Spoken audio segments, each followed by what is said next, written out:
సంస్కృత భారతం ఉత్తరునికి అర్జునుడు చెప్పింది 10 నామములు మాత్రమే, 11 కాదు. అవి అర్జునుని విశేషనామములు 10 మాత్రమే. అది నాకు చెప్పండి అని ఉత్తరుడు బృహణుని అడుగుతాడు.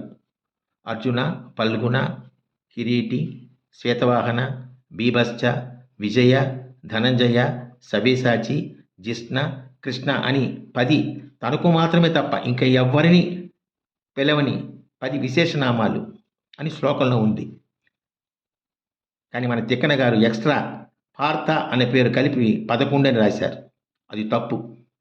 పృథాదేవి అంటే కుంతీదేవికి పుట్టినది ధర్మజుడు, భీముడు, అర్జునుడు, ఇంకా పరోక్షంగా కన్న తొలిబిడ్డ కర్ణుడు. ఈ నలుగురు పార్థులు అని పిలువబడతారు. అది అర్జున విశేషనామం కాదు. ఇలా చాలా కల్పితాలు ఉంటుంది. తెలుగులో అర్జున సారథి శ్రీకృష్ణుడు, ఇక ప్రచ్ఛన్నంగా కర్ణుని సారథి శల్యుడు.